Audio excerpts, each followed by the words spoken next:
Gonarch's Lair, the Big Mama. How can we skip it? Ever since the dawn of Half-Life speedrunning, people have been attempting to bypass the webs of Gonarch's Lair, all with the hopes to avoid a dreadfully slow fighting sequence and potentially save a big load of time. Years came and years went, yet no man has ever defeated the webs without the help of Gonarch herself. I saw a glimmer of hope as I did my findings about skipping walls by high-speed swimming. Could it really become a reality with this new knowledge and technology? The problem is a long way from any water to behind the webs, requiring a minimum of 12,000 EPS to make the distance in one frame, meaning 1200 damage from explosives. For reference, 5 perfect satchels deal 750, and if combining with other types of explosives, there would be problems with floating, explosions being blocked off by water, limited ammunition and weapons not being functional at all underwater. Skipping only the first one would softlock you between 2 webs, since there is no Gonarch there to proceed level. Using another technique, ancient but recently showcased and proved successful for skipping walls, boosting with Gauss to accommodate speed while being stuck in a trip mine.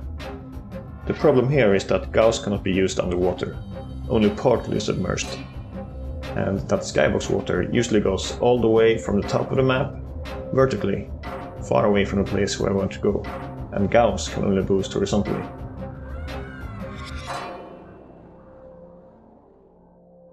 Man, what's this? You look like you came out of a dollar store. No respect for the hood. It's time to get yourself some new colors, cop yourself some new Barney drip and be the king of Miami Beach, like world record holder Muty or even Quadrazid himself. Place your order today! Speaking of Muty, let's roll back the time 3 years and look at something else. Look, what the fuck? Because there's like a thing here that you can get stuck on, like an out of bounds. At the time, no one seemed to think it was usable or explore this further. I'm showing you this because recently I coincidentally rediscovered this glitch on my own. But not quite under the same circumstances, since I was underwater to begin with. So, what really happens? You can be stuck in anything that is possible. Map geometry, trip mines, monsters, pushables. Make a save while being stuck.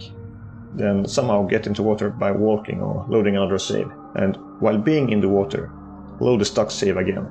The water level, the state of being in water, is preserved.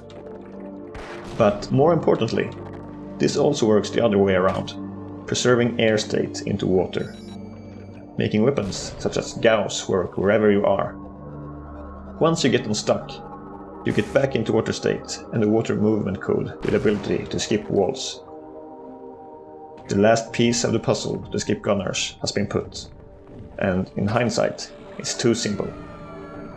Finding a spot in the water close to the webs, get stuck in a trip mine, save, load an air save, and load back into stuck again.